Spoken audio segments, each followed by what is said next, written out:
క్రొత్త నిబంధన గ్రంథంలో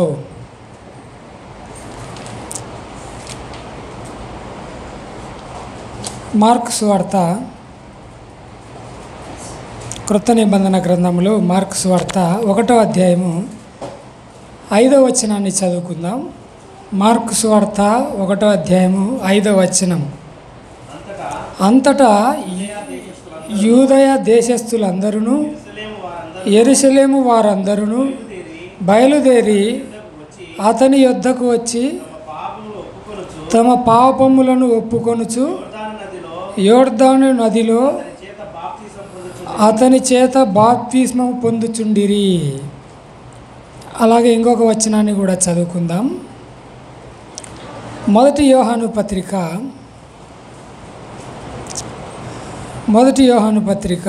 1వ అధ్యాయము 9వ వచనాన్ని చదువుకుందాం. మొదటి యోహాను పత్రిక 1వ అధ్యాయం 9వ వచనం. మన పాపములను మనము ఒప్పుకొని ఎడల ఆయన నమ్మదగిన వాడును నీతిమంతుడును గనుక ఆయన మన పాపములను క్షమించి సమస్త దుర్నీతి నుండి మనలను పవిత్రులుగా చేయును. ప్రియమైన వారలారా, చదువుకున్న 2 వచన భాగాలలో పాపములు ఒప్పుకొనుట అని కామన్గా మనము గమనించగలం. పాపములు ఒప్పుకొనుట ప్రభు కంటే మునుపు వచ్చిన బాప్తిస్మిచ్చి యోహాను వాక్యం బోధిస్తూ ఉండగా అక్కడుండే ప్రజలు వచ్చి తమ పాపములు ఒప్పుకొని బాప్తిజం పొందుతున్నారు. ఆ వచనాన్ని మనం మార్కు సువార్త 1వ అధ్యాయం 5వ వచనంలో చదువుకున్నాం. ఇక్కడ కూడా పాపములు ఒప్పుకొనుట అనే పదాన్ని మనం వచన భాగంలో చదువుకున్నాం. మొదటి యోహాను పత్రిక 1వ అధ్యాయం 9వ వచనంలో కూడా మన పాపములు మనం ఒప్పుకొనిన ఎడల అని రాయబడింది. పాపములు ఒప్పుకొనుట, పాపములు ఒప్పుకొనుట కూడికలలో లేదా సువార్త సభలలో సంఘములలో సువార్త ప్రకటించినప్పుడు మీరు ఎవరన్నా ప్రభువును నమ్ముకోవాలని ఆశిస్తున్నారా అని వాక్యం బోధించే వాళ్ళు, సేవకులు అనబడేవారు ప్రకటన చేయగా నమ్ముకోవాలని ఆశ కలిగిన వారు కదా ముందుకు వస్తే వారి చేత పాపములు ఒప్పించి తీర్మానం చేసి ప్రార్థన చేసి బాప్తిస్మాలు అవకాశం ఉన్నప్పుడు వారికి బాప్తిస్మాలు ఇస్తారు. జరుగుతూ ఉంటుంది సంఘములలో సాధారణంగా కదా. ఇప్పుడు మనము 2 చోట్ల వాక్యాన్ని చదువుకున్నాం. మార్కు సువార్తలో పాపములు ఒప్పుకొనుట, సంఘాలలో పాపాలను ఒప్పించుట. మొదటి యోహాను పత్రిక 1వ అధ్యాయం 9వ వచనంలో పాపములు ఒప్పుకొనుట. క్రొత్త నిబంధన ప్రారంభంలో మనం మార్కు సువార్తలో చదువుకున్నాం కానీ వచనాన్ని అదే వచనమే మత్తయి సువార్తలో కూడా ఉంది. అంటే ఆ క్రొత్త నిబంధన గ్రంథం ప్రారంభంలో పాపములు ఒప్పుకొనుట అనే మాట. యోహాను పత్రికలు అంటే ఇంచుమించు ముగింపు, గ్రంథం ముగించే సందర్భములలో పాపములు ఒప్పుకొనుట కదా. ప్రారంభంలో అదే వచనాలు కనబడుతున్నాయి, మధ్యలో అదే వచనాలు కనబడుతున్నాయి, ముగింపులో కూడా అట్లాంటి వచనాలే కనబడుతున్నాయి. గ్రంథం ఎలాగుందంటే అంతా ఒకే చోట రాయబడి లేదు కదా. మనకు ఏది అవసరమో ప్రభువు తను రచింపజేస్తూ పరిశుద్ధాత్మ ద్వారా అక్కడక్కడక్కడ చెప్పుకుంటూ వచ్చాడు ఆయన. ఎలాగుందంటే గ్రంథం ఎలాగూ రచించబడిందంటే చూడండి, యెషయా గ్రంథం 28వ అధ్యాయం 13వ వచనాన్ని చూడండి. వాక్యము మన యొద్దకు ఎలాగొచ్చిందో, ఎలాగూ ప్రభు ఇచ్చాడో మనము చదువుకున్న 2 వచనాలు కూడా ఒకే చోట లేవు కదా. గ్రంథము క్రొత్త నిబంధన గ్రంథం ప్రారంభంలో అదే వచ్చిన భాగం ఉంది, పాపం ఒప్పుకొనుట అని. యోహాను పత్రికలో అదే వచ్చిన భాగం ఉంది, పాపం ఒప్పుకొనుట అని. యెషయా గ్రంథం 28వ అధ్యాయం 13వ వచనం చూడండి. దాదాపు 11, 12, 13 వచనాలు అన్నీ కలిసి ఉన్నాయి. చదువుదాం, 11వ వచనం నుంచి చదువుదాం. నిజమే అలిసిన వానికి నెమ్మది కలుగజేయడి, ఇదే నెమ్మది, ఇదే విశ్రాంతి అని చెప్పినవాడు నత్తివారి పెదవుల చేతను అన్య భాషతోనూ ఈ జనులతో మాట్లాడుచున్నాడు. అయినను వారు వినలొల్లరైరి, కావున వారు వెళ్ళి వెనుకకు మొగ్గి విరుగబడి చిక్కుబడి పట్టబడినట్లు ఆజ్ఞ వెంబడి ఆజ్ఞ, ఆజ్ఞ వెంబడి ఆజ్ఞ, సూత్రం వెంబడి సూత్రము, సూత్రం వెంబడి సూత్రము, కొంత ఇచ్చట కొంత అచ్చట యెహోవా వాక్యము మీకు వచ్చును అన్నాడు. 11 నుంచి మాట్లాడుతూ వాక్యం గురించి నత్తివారి చేత మాటలని చెప్పుకుంటూ వస్తూ ప్రభు వాక్యం ఎలాగిస్తున్నాడంట ప్రజలకు, వాక్యం ఎలాగొస్తుందంట మనుషుల యొద్దకు. కొంత ఇచ్చట కొంత అచ్చట యెహోవా వాక్యము మీకు వచ్చును అన్నాడు. కొంత అచ్చట కొంత ఇచ్చట, అంతా ఒకే చోట లేదు. గ్రంథంలో విషయాలు అన్నీ ఒకే చోట లేవు. ఆదికాండం మొదలుకొని ప్రకటన గ్రంథం వరకు మనకు కావాల్సిన విషయాలని అక్కడ కొద్దిగా అక్కడ అచ్చట కొంత ఇచ్చట కొంత అన్నీ రచింపజేసినాడు సందర్భాన్ని బట్టి ప్రభువు. అయితే మనము గ్రంథాన్ని కూలంకషంగా పరీక్షించి చూస్తే మనకు అన్ని విషయాలు అర్థమవుతున్నాయి. కొంత అచ్చట కొంత ఇచ్చట. అందుకే మనం చదువుకున్నాం మార్కు సువార్తలో కొంత అచ్చట పాపములు ఒప్పుకొనుట అని. 1వ యోహాను పత్రికలో కూడా చదువుకున్నాం కొంత ఇచ్చట పాపములు ఒప్పుకొనుట గూర్చి. దేవుని వాక్యము ఎలాగూ ప్రభు ఇస్తున్నా అంటే కొంత అచ్చట కొంత ఇచ్చట ఆయన ఇస్తూ ఉన్నాడు. సరే, ఏంటి పాపములు ఒప్పుకొనుట? సంఘాలలో సాధారణంగా జరుగుతూ ఉన్నది. ఎవరైనా ప్రభువుని అంగీకరించాలని ఆశ కలిగి ఉంటే రండి అని ముందుకు పిలిపించి వారి చేత పాపములు ఒప్పించుతున్నారు. నీ నోరారా పాపములు ఒప్పుకో అంటున్నారు. నేను కూడా విన్న సంగతులే మీ దృష్టికి తీసుకొని వస్తున్నాను. పాపములు ఒప్పుకొనుట. చూడండి, మనము బాప్తిస్మిచ్చు యోహాను దగ్గర చదివిన వచ్చిన భాగాన్ని మరలా చూద్దాం. చూడండి, ఆయన బాప్తిస్మిచ్చు యోహాను సువార్త ప్రకటిస్తూ ఉన్నాడు. ఈయన ఎవరంటే ప్రభు త్రోవ సరళము చేయండి. ఇదే వచనాన్ని మత్తయి సువార్తలో చూద్దాం. చూడండి, బాప్తిస్మిచ్చు యోహాను బోధించే ఆ వచన భాగాన్ని మత్తయి సువార్త 3వ అధ్యాయము 4వ వచనం నుండి చూద్దాం. చూడండి, మత్తయి సువార్త 3వ అధ్యాయం 4వ వచనం నుండి, ఈ యోహాను ఒంటె రోమముల వస్త్రమును మొల చుట్టూ తోలు దట్టియు ధరించుకొనువాడు, మిడతలను అడవి తేనెయు అతనికి ఆహారము. ఆ సమయమున యెరూషలేము వారును యూదయ వారందరూ యోర్దాను నది ప్రాంతంలో వారందరూ అతని యొద్దకు వచ్చి తమ పాపములు ఒప్పుకొనుచు యోర్దాను నదిలో అతని చేత బాప్తిస్మం పొందుచుండిరి. పాపములు ఒప్పుకొనుట, పాపములు ఒప్పుకొనిన తర్వాత బాప్తిస్మము. ఈనాడు సంఘాలలో కూడా అదే జరుగుతుంది. పాపములు ఒప్పుకొనుట, పాపములు ఒప్పుకొని తీర్మానం చేయుట, తర్వాత బాప్తిస్మ ఇయ్యుట కదా. యోర్దాను నదీ ప్రాంతములంతా వారు వచ్చి తమ పాపాలు ఒప్పుకొనుచున్నారు. ఇప్పుడు మరలా చూద్దాం యోహాను మొదటి పత్రికలో. ఇక్కడ కూడా పాపాలు ఒప్పుకొనుటనే వీరు పాపాలు ఒప్పుకొనుంటున్నారు.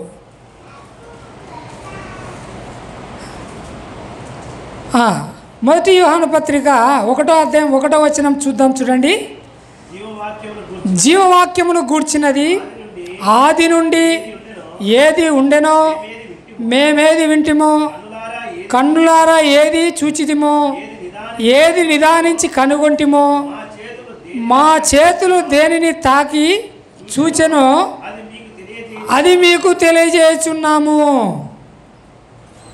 ప్రియమైన వారలారా, సహోదర సహోదరులారా,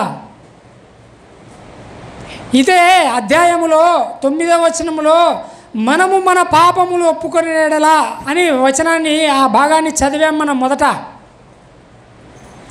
ఈ మొదటి వచనం నుండి, ఈ యోహాను మొదటి పత్రిక 1వ అధ్యాయం మొదటి వచనం నుండి 10వ వచనం వరకు మీరు గమనిస్తే ఈ పత్రిక ఎవరు రాస్తున్నాడంటే యేసు ప్రభు శిష్యుల్లో ముఖ్యులు 3 ఉన్నారు.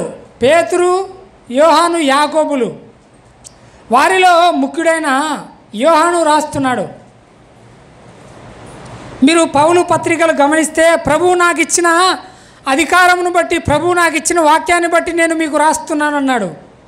ఇదిగో తిమోతి నేను నీకు రాస్తున్నాను, పౌలు శీలలు కలిసి మేము రాస్తున్నామన్నాడు. నాకు ప్రభు ఇచ్చిన దర్శనాన్ని బట్టి నేను మీకు రాస్తున్నాను అన్నాడు ఏకవచనంతో.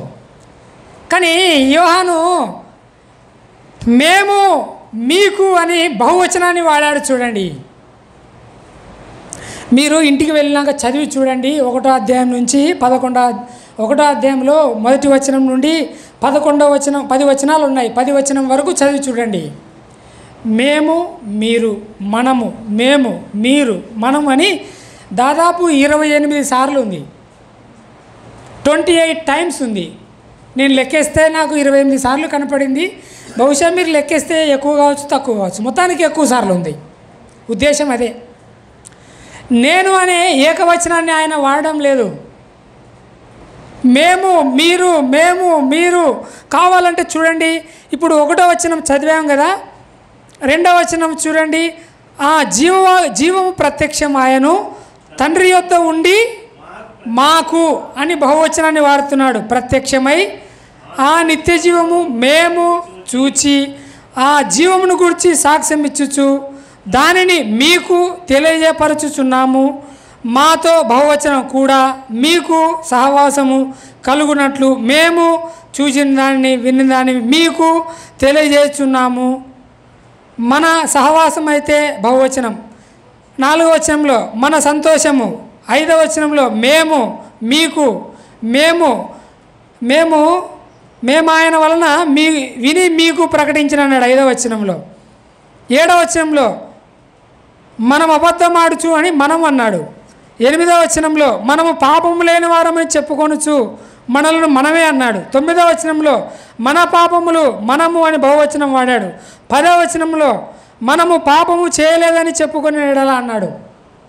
దాదాపు ఒక 6వ వచనంలో తప్ప ప్రతి వచనంలో మేము, మీరు, మనం అని మాట్లాడాడు. అవునా కదా? 2 సందర్భాలు మనం చదువుకున్నాం. మత్తయి సువార్తలో బాప్తిస్మిచ్చు బోధించే సమయంలో పాపాలు ఒప్పుకుండేవారు. మార్కు సువార్తలో అదే విషయాన్ని ముందు చదువుకున్నాం. 1వ అధ్యాయం 5వ వచనంలో అదే సందర్భంలో బాప్తిస్మిచ్చు యోహాను దగ్గరకు వచ్చి పాపము ఒప్పుకునే ప్రజలు, సుంకరులు, పాపులు, సైనికులు అందరూ వచ్చి ఒప్పుకున్నారు.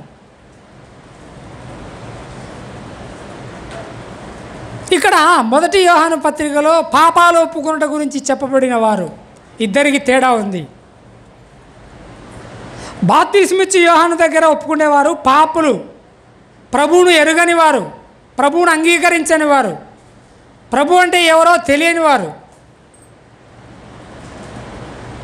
ఇక్కడ 1వ యోహాను పత్రిక 1వ అధ్యాయంలో మనము అని చెప్పిన వారు ఎవరంటే యోహాను తనతో కూడా కలుపుకొని విశ్వాసుల గురించి మాట్లాడుతున్నాడు. 1వ యోహాను పత్రిక 1వ అధ్యాయంలో పాపాలు ఒప్పుకోండి అని చెప్పేవారు పాపుల గురించి కాదు, విశ్వాసుల గురించి మాట్లాడుతున్నాడు. మనము అంటే ఎవరు? యోహానుతో కలిపి సంఘాన్ని గురించి మాట్లాడుతున్నాడు. మనము అన్యోన్య సహవాసం గలవారం అయితే అన్నాడు. చూడండి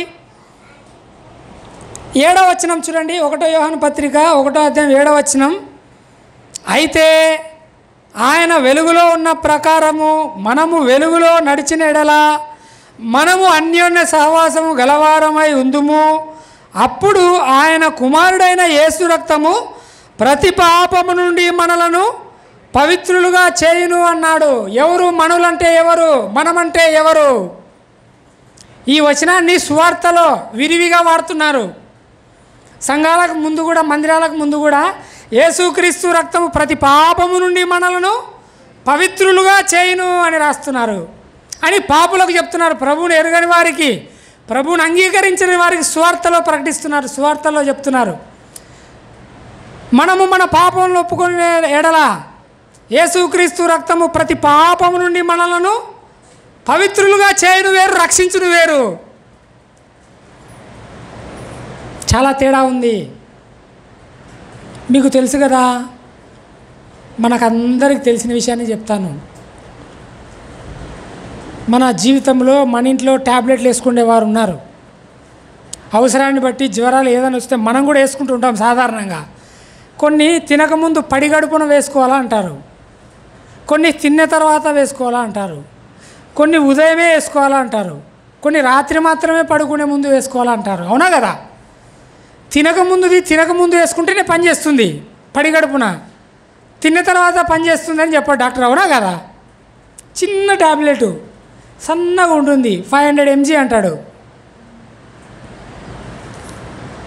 తినకముందు వేసుకునే ట్యాబ్లెట్ తినకముందు వేసుకుంటూనే పనిచేస్తుంది అది. అంటే ఏ ట్యాబ్లెట్ ఎప్పుడు వేసుకుంటే పనిచేస్తుందో అప్పుడే వేసుకోవాలి దాన్ని. మరి అంత చిన్న ట్యాబ్లెట్కు అంత విలువ ఉంటే, అంత టయానికి కరెక్ట్గా వేసుకుంటేనే అది పనిచేస్తుందంటే, మరి ఇంత విలువైన వాక్యాన్ని మనం ఎట్లా ఉపయోగిస్తున్నాం, దాన్ని ఎట్లా గ్రహిస్తున్నాం, ఎట్లా అర్థం చేసుకుంటున్నాం, ఒకసారి ఆలోచన చేయండి. ఇది ఈ 1వ అధ్యాయం అసలు యోహాను పత్రిక అంతా విశ్వాసుల గురించి, సంఘస్థుల గురించి చెప్పబడింది. అంటే విశ్వాసులలో పాపములు కూడా ఉంటాయా? క్షమించుకోవాలనా? క్షమించమని అడగాలనా? ఇక్కడ యేసుక్రీస్తు రక్తము 7వ వచనంలో చివరిలో, అప్పుడు ఆయన కుమారుడైన యేసుక్రీస్తు రక్తము ప్రతి పాపము నుండి మనలను పవిత్రులుగా చేయనన్నాడు, కానీ రక్షించుననే మాట లేదు ఇక్కడ. రక్షణ వేరు, పవిత్రత వేరు. ప్రభువును అంగీకరించని వారికి కలిగేది రక్షణ, పాపికి కలిగేది రక్షణ, విశ్వాసికి కలిగేది పవిత్రత. కావాలంటే చూడండి, యోహాను సువార్తలో మీకు జ్ఞాపకం చేశాను, మీకు అర్థమయ్యే వచనాన్ని మీ దృష్టికి తీసుకొని వస్తాను. యోహాను సువార్త 13వ అధ్యాయము చూడండి. యోహాను సువార్త 13వ అధ్యాయము. ఈ అధ్యాయం ఏంటంటే, యేసు ప్రభు వారు చూడండి 13వ అధ్యాయం 2వ వచనం చూడండి. 13వ అధ్యాయం 2వ వచనం, వారు ఈ ప్రభువారు యేసు ప్రభువారు శిష్యులు భోజనానికి కూర్చున్నారు. భోజనం చేసే సందర్భంలో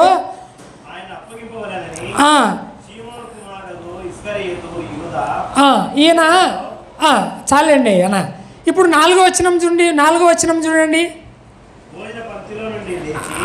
ప్రభు భోజన పంక్తిలో నుండి లేచి తన పై వస్త్రము అవతల పెట్టివేసి ఒక తువాలు తీసుకొని నడుముకు కట్టుకొని అంతటా పళ్ళెంలో నీళ్లు పోసి శిష్యుల పాదములు కడుగుటకు తాను కట్టుకొని ఉన్న తువాలతో తుడుచుటకును మొదలు పెట్టెను. ఈ అధ్యాయంలో ప్రభు రాత్రి భోజనం చేస్తూ వారు ఆయన అప్పగింపడానికి వెళ్ళే సందర్భంలో ముందు ఆయన శిష్యుల పాదాలు కడుగడానికి తన నడుము కట్టుకున్న తువాలతో తుడడానికి మొదలుపెట్టి చేస్తున్నాడు. ఆయన చేస్తూ ఉండగా అందరికీ పాదాలు కడిగి తుడుచుకుంటూ ఎవరి దగ్గరికి వచ్చినాడంటే 9వ వచనంలో చూడండి. 9వ వచనంలో పేతురు దగ్గరికి వచ్చినాడు ఆయన కాళ్ళు కడుగుతూ.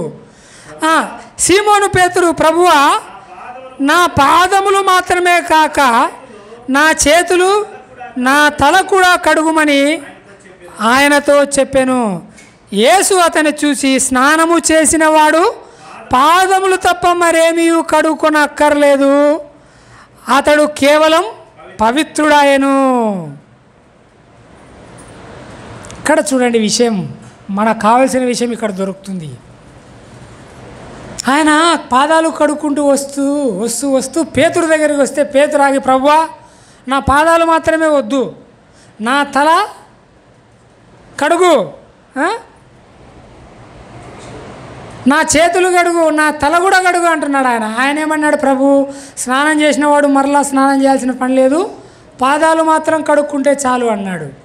అర్థం ఏంటంటే, బాప్తీసం పొందినవాడు మరలా రక్షింపబడినవాడు మరలా బాప్తీసం పొందాల్సిన పని లేదు. తాను ఎప్పుడైనా తప్పు చేస్తే, పాపం చేస్తే ఆ పాపాన్ని ఒప్పుకుంటే చాలు అని చెప్పినాడు ఆయన పేతురుతో. బాప్తిసం పొందినవాడు రక్షింపబడినవాడు మరలా రక్షింపబడాల్సిన పని లేదు, మరలా బాప్తిసం పొందాల్సిన పని లేదు. పాదాలు మాత్రం కడుక్కుంటే చాలు, అంటే తను చేసిన తప్పులు మాత్రం ఒప్పుకుంటే చాలు, వాడు పవిత్రుడవుతాడు అన్నాడు. చూడండి, రక్షింపబడతాడని చెప్పలే, వాడు పవిత్రుడవుతాడు అన్నాడు. 1 యోహాను పత్రికలో కూడా మనము మన పాపములు ఒప్పుకునేలా యేసుక్రీస్తు రక్తము ప్రతి పాపము నుండి మనలను పవిత్రులుగా చేయును అన్నాడు. ఈ లోకంలో జీవిస్తుండగా విశ్వాసులు అనబడేవారు ఏదైనా పాపం చేస్తే తప్పిపోతే మనము మరలా మన పాపాలు ఒప్పుకుంటే, ప్రభువా నన్ను క్షమించు, ఈ విషయంలో తప్పిపోయి పాపం చేశాను అంటే యేసుక్రీస్తు రక్తము ప్రతి పాపం నుండి మరలా మనల్ని పవిత్రులుగా చేస్తుంది. రక్షణ ఒకేసారే కలిగేది, పవిత్రత అనుదినము చేసిన తప్పులను పాపాలను ఒప్పుకుంటుంటే ప్రతిదినం జరిగేది పవిత్రత. రక్షణకు పవిత్రతకు చాలా తేడా ఉంది ప్రియమైన వారలారా. రక్షణ వేరు, పవిత్రత వేరు. హెబ్రీ పత్రిక 6వ అధ్యాయంలో వయసును బట్టి చూస్తే మీరు బోధకులుగా ఉండవలసిన వారు ఇంకా పాలు తాగువారుగానే ఉన్నారు, మీకు బలమైన ఆహారము తగదు అన్నాడు. అందుకోసమే ఈరోజు మీకు బలమైన ఆహారాన్ని పెట్టాలని ప్రయత్నిస్తున్నాను. ఇంకా ఎంతసేపు పాల లాంటి ఆహారాన్ని తింటారు? ఈ బలమైన లోతైన విషయాల్లోకి వెళ్ళాలి మనం. ఎంత ఆశ్చర్యం అంటే పాపాలను ఒప్పిస్తున్నారు. ఎంత విచిత్రం, ఎంత విడ్డూరం. అసలు ఎవరు పాపాలు ఒప్పుకోవాలనో కూడా తెలియకుండా ప్రవర్తిస్తున్నారు. సేవకులే, పెద్ద పెద్దోళ్ళు తెలియక చేస్తున్నారో తెలిసి చేస్తున్నారో అర్థం కావడం లేదు. పాపాలు ఒప్పించడం, అసలు ఏం ఒప్పుకోవాలా చూడండి. రోమపత్రికలో చూడండి ఏం ఒప్పుకోవాలా. రోమపత్రిక 10వ అధ్యాయం 9వ వచనం చూడండి. రోమపత్రిక 10వ అధ్యాయం 9వ వచనం. యేసు ప్రభువని నీ నోటితో ఒప్పుకొని దేవుడు మృతుల్లో నుండి ఆయనను లేపలని నీ హృదయమందు విశ్వసించినడలా నీవు రక్షింపబడుదువు. ఏలైనగా నీతి కలుగునట్లు మనుషుడు హృదయంలో విశ్వసించును, రక్షణ కలుగునట్లు నోటితో ఒప్పుకొనును. అసలు ఒప్పుకోవాల్సింది ఏంటంట? పాపమును కాదు, యేసు ప్రభువని అంటే యేసు రక్షకుడు, ఆయన నా ప్రభువని, నన్ను రక్షించినవాడని, నా రక్షకుడని, నన్ను పాపము నుండి రక్షించినవాడు, నరకాన్ని తప్పించినవాడు, నన్ను పరలోకానికి వారసునిగా చేసినవాడు. రక్షణ అంటే ఏంటంటే పాపానికి వెళ్తున్న మానవుని తప్పించి పరలోకానికి తీసుకొని వెళ్ళినాడు. రక్షించుడు అంటే పాపానికి వెళ్తుండేవాడిని రక్షించినాడు. ఎవరైనా ఒకటి ఆటో కానీ బస్సు కానీ బండి కానీ వచ్చి గుద్దనికి వచ్చిందనుకో, మనం వాళ్ళని పక్కకు తీస్తాం, వాళ్ళను రక్షించినాం, చనిపోవాల్సిన వాడిని రక్షించినాం మనం, అంతే. ప్రభువు కూడా పాపం నుండి, పాపము చేత నరకానికి వెళ్తున్న మానవుని రక్షించినాడు ఆయన మరణించి, ఆయన శిలువలో. ఆ రక్షణ మానవునికి ఎలాగ వస్తుందంటే యేసు ప్రభువని నీ నోటితో ఒప్పుకొని దేవుడు మృతుల నుండి ఆయనను లేపలని నీ హృదయము విశ్వసించినడలా నీవు రక్షింపబడదు. మరి బాప్తిస్మిచ్చి యోహాను దగ్గర పాపాలు ఒప్పుకుంటున్నారే, వారు తమ తమ పాపములు ఒప్పుకుంటున్నారు. అదేంటది? వాళ్ళు ఎందుకు ఒప్పుకుంటున్నారు? మరి వాళ్ళు ఒప్పుకుంటే మనం కూడా ఒప్పుకోవాలి కదా. రక్షింపబడే పాపి, వాళ్ళు రక్షింపబడని వారే ఒప్పుకుంటున్నారు. 1 యోహాను పత్రిక 1వ అధ్యాయంలో నువ్వు చెప్పినట్టు యోహాను తనతో కూడా కలుపుకొని మనమని విశ్వాసుల గురించి చెప్పినాడు. విశ్వాసులు తప్పిపోతే ఒప్పుకుంటే ప్రభు పవిత్రంగా చేస్తాడు అని చెప్పినాడు. బాగానే ఉంది, మనమని చెప్పినాడు. విశ్వాసుల గురించే మాట్లాడినాడు. మనం అన్యోన్య సహవాసం గలవారం అయితే అని విశ్వాసులను కలిపి మాట్లాడినాడు. ఓకే, బాగుంది. మరి బాప్తిస్మిచ్చి యోహాను దగ్గర పాపులే ఒప్పుకుంటారు కదా తమ పాపాలని, ఇప్పుడు ఎందుకు ఒప్పుకోకూడదు? చూడండి, ఇదే రోమపత్రిక 8వ అధ్యాయం 3-4 వచనాలు కలిసి ఉన్నాయి. చూడండి, రోమపత్రిక 8వ అధ్యాయము 3-4 వచనాలు కలిసి ఉన్నాయి. చూడండి, శరీరం అనుసరింపక ఆత్మను అనుసరించి నడుచుకొను మనయందు ధర్మశాస్త్ర సంబంధమైన పాప పరిహార నిమిత్తము దేవుడు తన సొంత కుమారుని పాప శరీరాకారంతో పంపి ఆయన శరీరమందు పాపమునకు శిక్ష విధించెను. అది కారణం. బాప్తిస్మిచ్చి యోహాను ప్రకటించేటప్పుడు వారు పాపాలు ఒప్పుకుంటున్నారంటే కారణం ఏంటంటే ఇంకా పాపమునకు శిక్ష విధింపబడలేదు. పాపము లోక పాపానికి క్షమాపణ కలుగలేదు. లోక పాపమును మోసుకొని పోవు దేవుని గొర్రెపిల్ల అయిన ఆయన ఇంకా ఆ పాపానికి శిక్ష విధించలేదు. అందుకు వారు ఒప్పుకున్నారు. పాపానికి శిక్ష విధించబడలేదు కాబట్టి ఒప్పుకున్నారు. అందుకే రోమపత్రిక 8వ అధ్యాయం 4 చివరిలో చెప్తున్నారు, పాపమునకు కలువరి సిలువలో శిక్ష విధింపబడింది, ఇక పాపాలు క్షమించి వేసినాడు, ఇంకా నువ్వు ఒప్పుకోవాల్సిన పని లేదు. అందుకే ఏం ఒప్పుకోమన్నాడు? 10వ అధ్యాయంలో ఆయన ముందుకు వెళ్ళి ఈ 8వ అధ్యాయంలో పాపానికి శిక్ష విధింపబడింది, ఇంకా విధింపబడిన తర్వాత ఏం చేయాలన్నాడంటే 10వ అధ్యాయం 9వ వచనంలో యేసు ప్రభువు అని నీ నోటితో ఒప్పుకొని నీ హృదయమందు విశ్వసించిన యెడల నీవు రక్షింపబడదువు. రక్షణ ఒక్కసారి జరిగేదే, అది రక్షణ. ఇది ఎలా ఉందంటే ఆయన పరలోకానికి వెళ్ళే ముందు ఆ కలువరి సిలువలో మనందరి పాపాలన్నీ క్షమించి వెళ్ళిపోయినాడు, రక్తము కార్చి క్షమించినాడు. ఇక మళ్ళా క్షమించమని ఎట్లా అడుగుతావు? ఆల్రెడీ నువ్వు రాయాల్సిన పరీక్ష ఆయన ఆ కలువరి సిలువతో ఎగ్జామ్ రాసి నిన్ను పాస్ చేసి వెళ్ళిపోయినాడు ఆయన. లేదు నేను మరలా పరీక్ష రాసా అంటావు. ఆల్రెడీ నిన్ను పాస్ చేసినాడు, రాసినాడు ఆయన. నీకు రావాల్సిన శిక్ష ఆయన భరించి నిన్ను క్షమించినాడు. మరలా క్షమించమని అడిగితే అది ఏంది? ఎంత అమాయకత్వం, తెలియక చేసేది ఇది. చూడండి, కావాలంటే కొలస్సై పత్రికలో చూడండి. కొలస్సై పత్రిక చూడండి, ఆయన ఎట్లా అసలు చిన్న చిన్న సెన్సిటివ్ మ్యాటర్స్, చాలా చిన్న విషయాలే కానీ అన్నీ కలిపి చెరిపెడు బోధలాగా అన్నీ కలిపి చెరగొడుతున్నారు.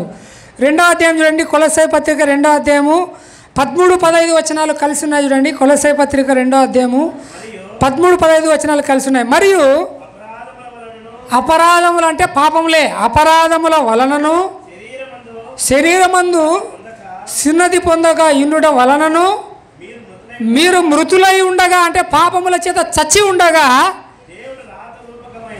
దేవుడు వ్రాతారూపకమైన ఆజ్ఞల వలన మన మీద రుణముగాను మనకు విరోధముగాను నిండిన పత్రం, అంటే పాపపు పత్రము మేకులతో సిలువకు కొట్టి దాని మీద చేవ్రాతను తుడిచివేసి మనకు అడ్డం లేకుండా దాన్ని ఎత్తివేసి మన అపరాధములన్నిటినీ క్షమించి అన్నాడు. క్షమించినాడా లేదా? ఈ వచనం యొక్క సారాంశం ఏంది? పాపపు పత్రాన్ని ఆ కలువరి సిలువలో మేకులతో కొట్టి తుడిచివేసి మన అపరాధములన్నీ క్షమించినాడు. క్షమించిన తర్వాత మరలా ఎందుకు ఒప్పుకుంటావు నువ్వు?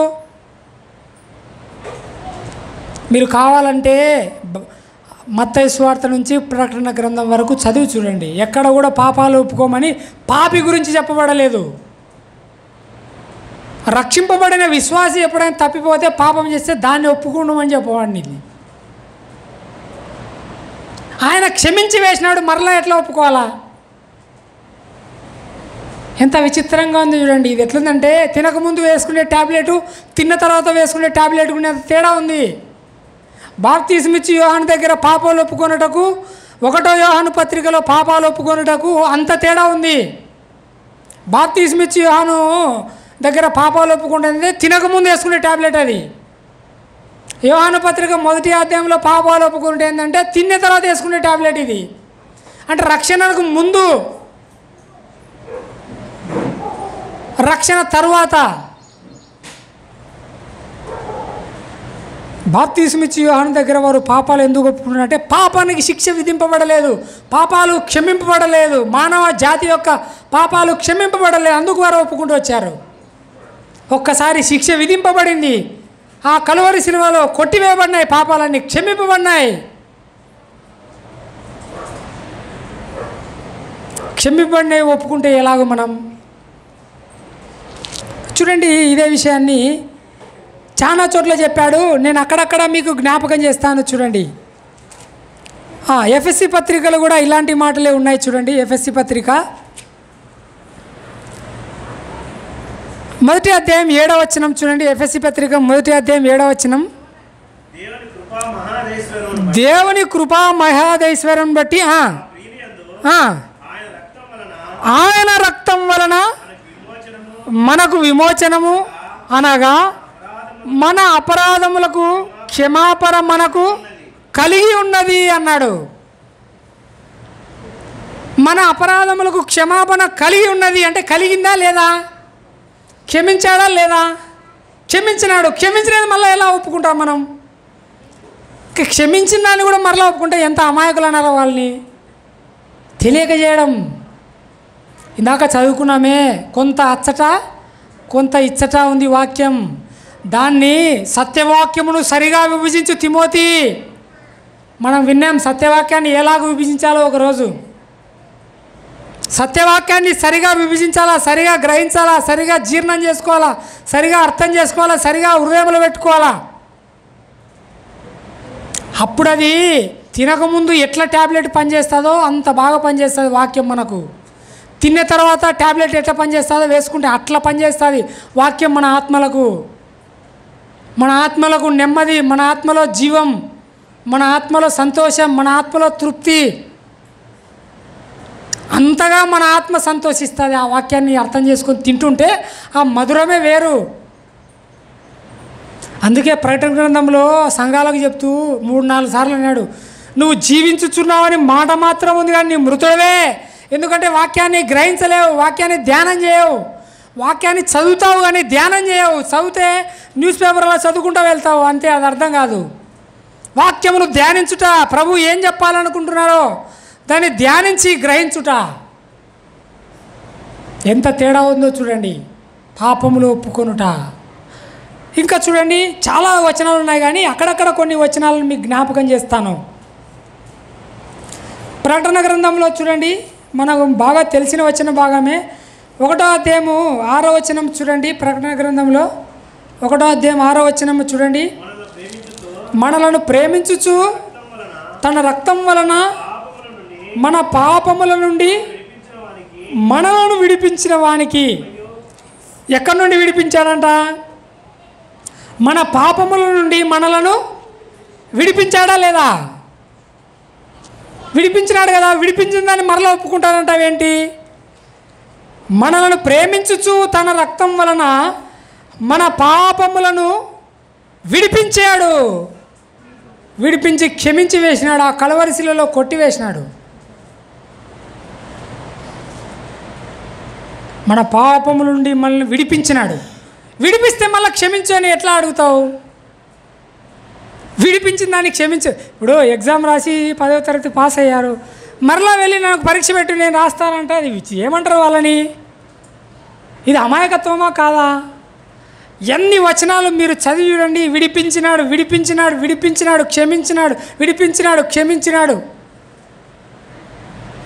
పెద్ద పెద్ద ప్రసంగికులు, పెద్ద పెద్ద బోధకులు, రాష్ట్ర స్థాయిలో పేరుగాంచిన వాళ్ళు నీ నోరారా నీ పాపంలో ఒప్పుకుంటే క్షమిస్తాడా అంటున్నాడు. అరే క్షమించినాడా క్షమిస్తాడా? నాకు కన్ఫ్యూజన్. ఆయన క్షమించాడా క్షమిస్తాడా? సిద్ధపరచబడిన రక్షణ అన్నాడు. ఆయన క్షమించి సిద్ధపరిచాడు రక్షణ. మనం అంగీకరిస్తే చాలు. నోటితో యేసుక్రీస్తు ప్రభు అని ఒప్పుకొని హృదయంలో విశ్వసిస్తే చాలు, నువ్వు రక్షింపబడదువు.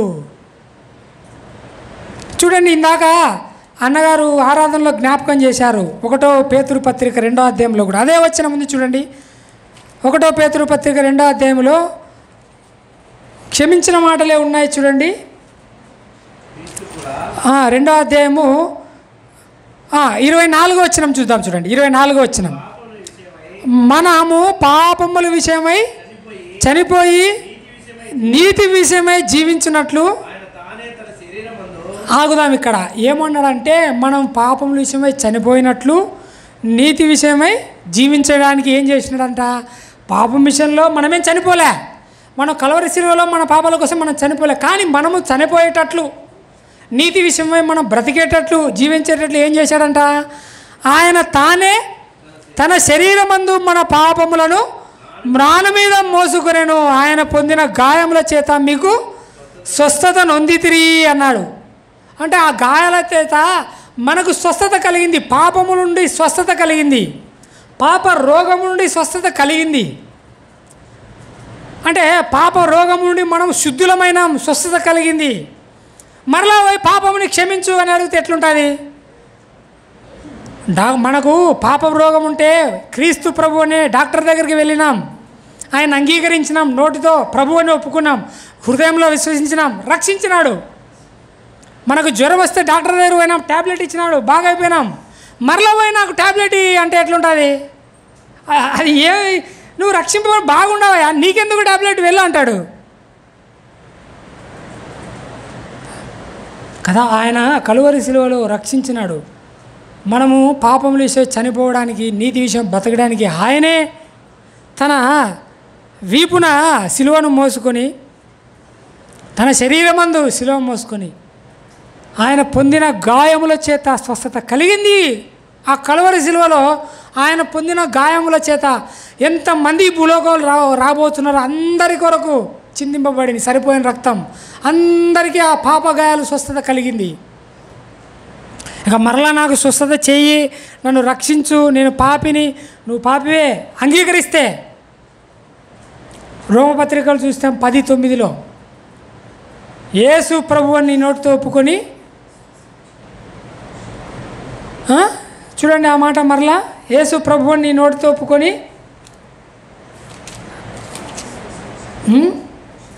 దేవుడు మృతుల్లో నుండి ఆయన లేపనని నీ హృదయం ముందు విశ్వసించడం నీవు రక్షింపబడుతూ అని ఒకేసారి రక్షణ గురించి రాశాడు చూడండి. కాబట్టి ప్రియమైన వారలారా, చాలా వచనాలు ఉన్నాయి, మీరు చదివి చూడండి, ఈ కోణంలో ఆలోచన చేయండి. ప్రభువు మరణించేంత వరకు వారు ఒప్పుకొనుట అవన్నీ కనబడతాయి. ఆ కలువరి శిలువలో ప్రభువు మరణించిన తర్వాత ఇంకా ఒప్పుకొనుట గురించి లేదు, పాపులు ఒప్పుకొనుట గురించి లేదు, వాళ్ళ కొరకు సిద్ధపరచబడిన రక్షణ, అంగీకరించిన వారికి రక్షణ, అంగీకరించబడిన వారికి రక్షణ. ఇంకా చూడండి, ఇంకొక వచనం గుర్తొస్తుంది, మీకు చూపిస్తాను. 1 కొరింథీ పత్రిక 10వ అధ్యాయము 4వ వచనం చూడండి. 1 కొరింథీ పత్రిక 10వ అధ్యాయం 4వ వచనం.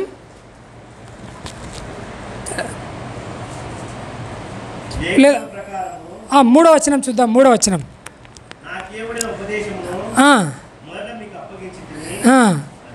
అదేమనగా లేఖనముల ప్రకారము క్రీస్తు మన పాపముల నిమిత్తము మృతి పొందెను, సమాధి చేయబడెను, లేఖనముల ప్రకారము 3వ దినమున లేపబడెను.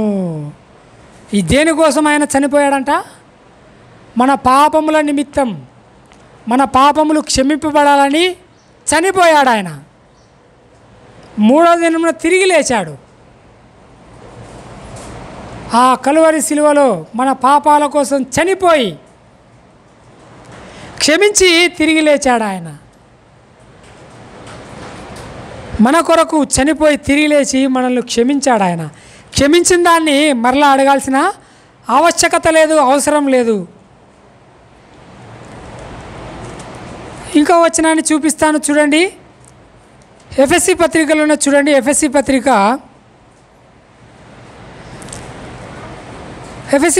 2వ అధ్యాయము 1వ వచనము చూడండి. ఎఫ్ఎస్సి పత్రిక 2వ అధ్యాయం 1వ వచనం. మీ అపరాధముల చేతను పాపముల చేతను మీరు చచ్చిన వారై ఉండగా ఆయన మిమ్మును క్రీస్తుతో కూడా బ్రతికించెను అన్నాడు. ఆ కలువరి శిలువలో మనుషులందరూ, ప్రతి మనిషి పాపముల చేత చచ్చి ఉండగా ఆయన ఏం చేశాడంటే, ఆ కలువరి శిలువలో ఆయన మరణించుట ద్వారా మనల్ని క్షమించి, ఆయన తిరిగి లేచుట ద్వారా మనల్ని కూడా బ్రతికించినాడు. రక్షణ ఒక్కసారే జరిగేది,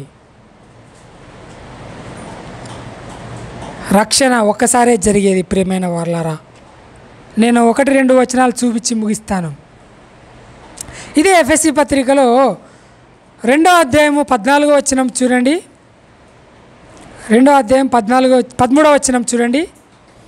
అయినను మునుపు దూరస్తులైన మీరు క్రీస్తు యేసునందు క్రీస్తు రక్తం వలన సమీపస్తులై ఉన్నారు.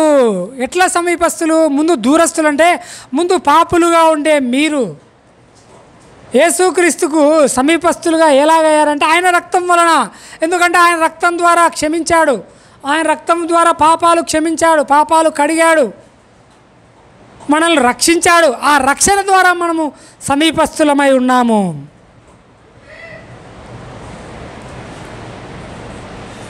చూడండి, మరలా యోహాను మొదటి పత్రికకు వద్దాం. మొదటి పత్రికలో ఇప్పుడు చూడండి, మొదటి పత్రికలో ఆయన ఎవరి గురించి మాట్లాడుతున్నాడో మీకు జ్ఞాపకం చేసి ముగిస్తాను. చూడండి, 1వ అధ్యాయం 5వ వచనం చూద్దాం. చూడండి, అక్కడి నుంచి చూద్దాం. మొదటి యోహాను పత్రిక 1వ అధ్యాయం 5వ వచనం నుండి, మేము ఆయన వలన విని మీకు దేవుడు వెలుగై ఉన్నాడు,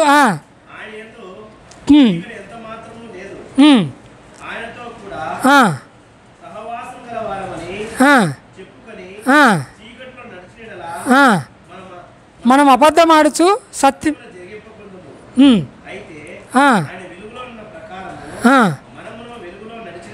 విశ్వాసాల గురించి చెప్తూ ఆయన వెలుగులో ఉన్న ప్రకారం మనం అన్యోన్య సహవాసము గలవారమై ఉందుము. అప్పుడు ఆయన కుమారుడైన యేసు రక్తము ప్రతి పాపము నుండి మనలను పవిత్రులుగా చేయును అన్నాడు. చూడండి, ఇంతవరకు చదివిన వచనాలను రక్షించాను, చేశాను, క్షమించాను అని ఉంది. ఇది చేయును అని ఫ్యూచర్లో కూడా జరుగును అన్నట్టు మాట్లాడాడు. చూడండి, పవిత్రులుగా చేయును. అది ఎంతవరకు అంటే ఈ భూలోకంలో మనం ఉండేంతవరకు, విశ్వాసులు ఉండేంతవరకు. విశ్వాసులు అనేవారు సంఘంలో చేర్చబడిన పరిశుద్ధులు అనబడేవారు. ఎప్పుడైనా తప్పిపోతే మనలో పాపం లేదని చెప్పుకుంటే మనం అబద్ధం ఆడతాము. కాదు, మనం ఏదైనా విషయంలో తప్పిపోయి పాపం చేస్తే ఆయన దగ్గర ఒప్పుకోవాలా. ఒప్పుకున్నప్పుడు మనను ఆ యేసుక్రీస్తు రక్తము ఇప్పటికి కూడా కలువరి శిలువలో చిందింపబడిన రక్తము ఈనేటికి కూడా మనల్ని పవిత్రులుగా చేస్తూ ఉంది. ప్రతిదినము మనం ఒప్పుకునేడలా అని మరలా ఆయన జ్ఞాపకం చేస్తున్నాడు. 8వ వచనం, మనము పాపము లేనివారమని చెప్పుకునే ఎడలా మనలను మనమే మోసపుచ్చుకొందుము, మరియు మనలో సత్యం ఉండదని. మనము అంటే ఎవరి గురించి మాట్లాడుతున్నాడు? తనను కూడా కలుపుకొని, అసలు ఆయన యోహాను తనను కూడా కలుపుకొని మనలో పాపం లేని చెప్పుకుంటే తప్పయ్యా. మనం ఏదాంట్లో తప్పిపోతే మనం ఒప్పుకోవాలా, మనం అంగీకరించాలా అని తనను కూడా కలుపుకొని విశ్వాసుల గురించి మాట్లాడుతున్నాడు. ఆయన యేసుప్రభు శిష్యుల్లో ముఖ్యుడు, ఆయనే తనను కలుపుకొని మాట్లాడుతున్నాడు. ఆలోచన చేయండి. 9వ వచనం, మన పాపములను మనం ఒప్పుకునేలా ఆయన నమ్మదగినవాడు, నీతిమంతుడు గనుక ఆయన మన పాపములు క్షమించి సమస్త దుర్నీతి నుండి మనలను పవిత్రులుగా చేయును. మనము పాపము లేదని చెప్పుకొని ఎడల ఆయనను అబద్ధులుగా చేయువారం అగుదుము, మరియు ఆయన వాక్యం మనలో ఉండదు. వాక్యం ఉండేవారిని ఏమంటారు? విశ్వాసుల్లో ఉంటుందా వాక్యం? పాపుల్లో. ప్రభువుని అంగీకరించిన వారిలో ఉంటుందా వాక్యం? ప్రభువుని అంగీకరించిన వారిలో ఉంటుందా? ప్రభువుని అంగీకరించిన వారి గురించి మాట్లాడుతున్నాడు. మనలో వాక్యం ఉండాలంటే మనం చేసిన పాపాలు తప్పు లేదని ఉంటే ప్రభు దగ్గర ఒప్పుకోవడం, తద్వారా మనం పవిత్రులుగా అవ్వడం. అందుకే ప్రభువు యోహాను సువార్త, అందుకే ఇదే విషయాన్ని ఈయనే రాశాడు. చూడండి, పవిత్రత గురించి ఈ పత్రికలో రాశాడు. ఈయన సువార్తలు కూడా 13వ అధ్యాయంలో మనం చదువుకున్న చోట కూడా పవిత్రత గురించి రాశాడు. ఆ ప్రభువు శిష్యుల పాదాలు కడిగే సందర్భంలో అసలు ఆ ప్రభువు చెప్పిన నేను ముగిస్తున్నాను ఒక్క విషయాన్ని చెప్పి, అసలు ఆ ప్రభువు చెప్పిన మాట వింటే అసలు మన హృదయం బ్రద్దలైపోతుంది. ఆయన పై వస్త్రాన్ని తీసి ప్రక్కన పెట్టాడు. ఆ పై వస్త్రాన్ని పెట్టుకొని కడగవచ్చు, ఏం అభ్యంతరం ఏముంది? ఈ కాలంలో వరిమల్లోకి వెళ్తున్నారు పని చేయడానికి, వరిలోకి జీన్స్ ప్యాంట్ వేసుకొని పని చేస్తున్నారు వారు. ఆ పై వస్త్రంతో కూడా ఆయన పని చేయొచ్చు, కానీ ఆ పైవస్త్రాన్ని తీసి పక్కన పెట్టాడు. కారణం ఏంటంటే దైవత్వానికి సూచనగా ఉన్న పైవస్త్రాన్ని పక్కన పెట్టి ఒక దాసునిలాగా వాళ్ళ పాదాలు పెట్టుకొని కడిగి ఆయన మాదిరి ఉంచాడు. అదే ఆయన దేవుడు అని ఒకసారి అనుకొని వాళ్ళు పాదాలు పట్టుకుంటే వాళ్ళు అక్కడే కాలిపోతారు. ఆయన దైవత్వానికి సూచనగా ఉన్న పైవస్త్రాన్ని తీసి పక్కన పెట్టి వారి పాదాలు కడిగాడు. మనం కూడా సంఘానికి వచ్చేటప్పుడు, మందిరానికి వచ్చేటప్పుడు, దేవుని సన్నిధికి వచ్చేటప్పుడు మనమేంటో, మన స్థాయి, మన అర్హత, మన ఉద్యోగం, మన ఆస్తి అవన్నీ మనం ఇంట్లో హ్యాంగర్కు మనం కూడా తగిలిచ్చి రావాలి సంఘానికి.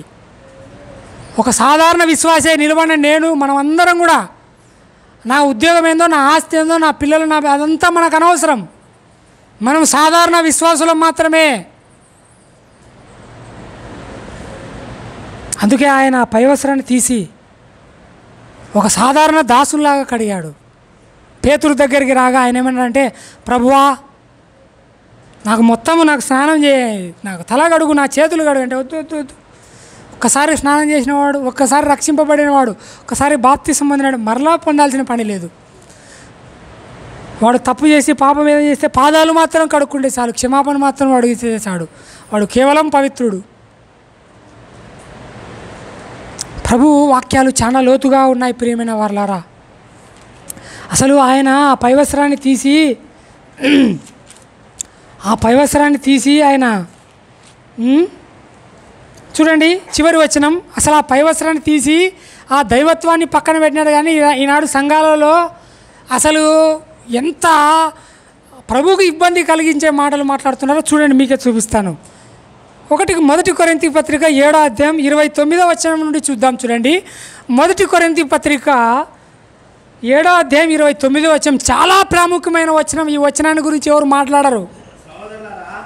1వ కొరింథీ పత్రిక 7వ అధ్యాయం 29వ వచనమా, సహోదరులారా నేను చెప్పినది ఏమనగా, కాలము సంకుచితమై ఉన్నది గనుక ఇక మీదట భార్యలు కలిగిన వారు భార్యలు లేనట్టును, ఏడ్చువారు ఏడవనట్టును, సంతోషపడువారు సంతోషపడనట్టును, కొనువారు తాము కొనినది తనది కానట్టును, ఈ లోకము అనుభవించువారు అమితముగా అనుభవింపనట్టును ఉండవలెను. ఏలనగా ఈ లోకపు నటన గతించుచున్నది. ఇంకా చదవండి, మీరు చింతలేని వారై ఉండవాలని కోరుచున్నాను. పెళ్లి కాని వాడు ప్రభువుని ఎలాగూ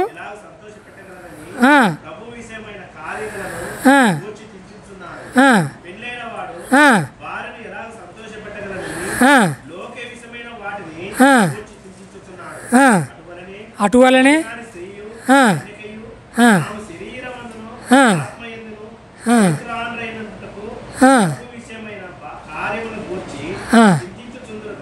చాలండి అన్న.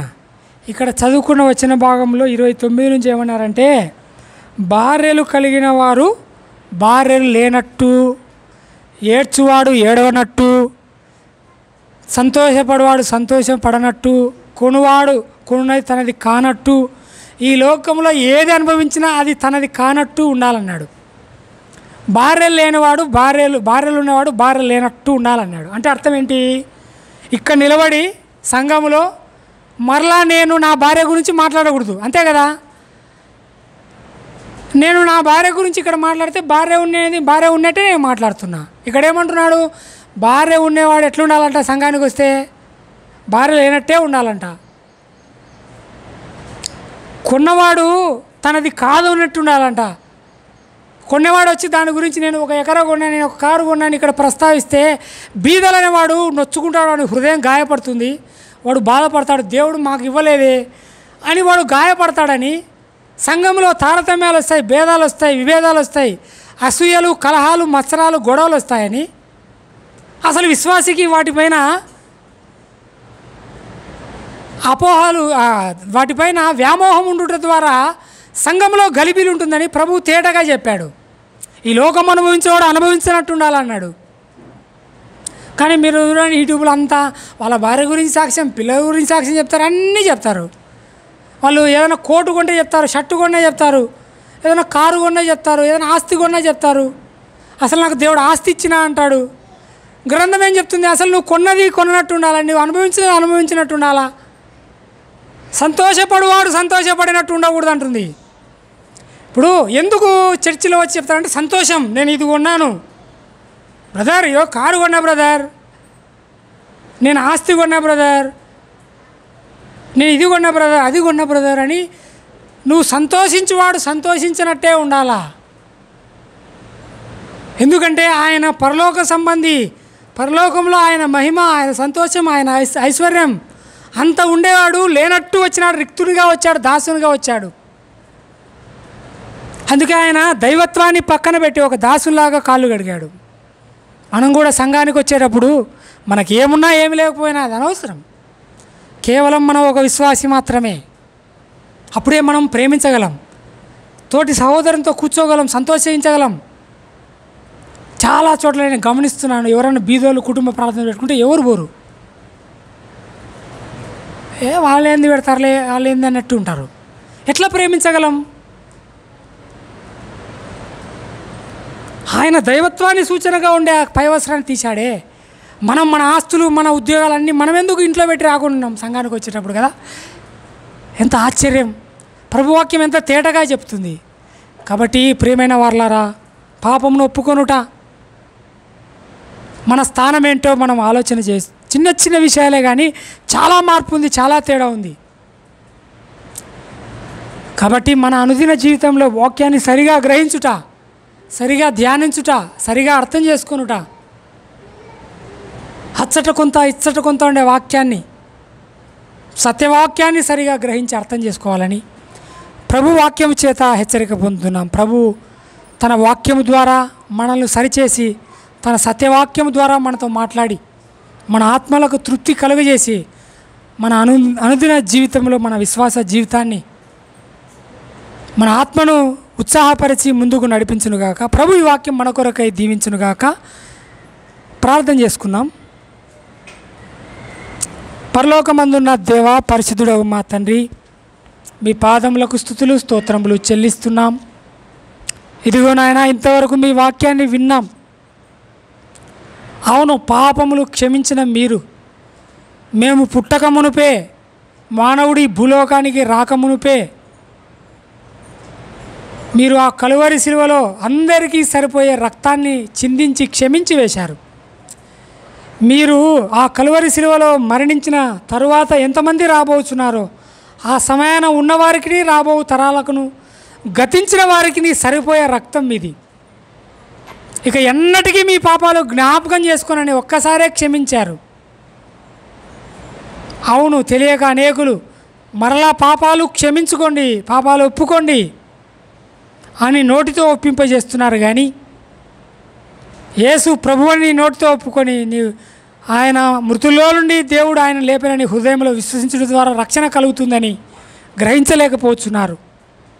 అవును ప్రభువా, ఆ గ్రహింపును ఈ ఉదయకాలమున మీ సత్యవాక్యాన్ని మా దృష్టికి తీసుకొని వచ్చినందుకై స్తోత్రములు చెల్లిస్తున్నాం. మా దేవా, ఈ వాక్యాన్ని విన్న వాక్యాన్ని మా హృదయంలో నాటండి, మా అనుదిన జీవితంలో జ్ఞాపకానికి తెచ్చి సంతోషపరచండి, మా ఆత్మలకు తృప్తి కలుగజేయమని, చేరి వచ్చిన అందరినీ పేరు పేరున దీవించమని, మేము మా గృహాలకు వెళ్తుండగా మాతో కూడా ఉండుమని, సమస్త ఘనత మహిమ ప్రభావాలు మీరే ఆరోపించుకోనమని మా ప్రభువును రక్షకుడైన క్రీస్తు యేసు నామమున స్తోత్రములు చెల్లించి వేడుకుంటున్నాం మా తండ్రి.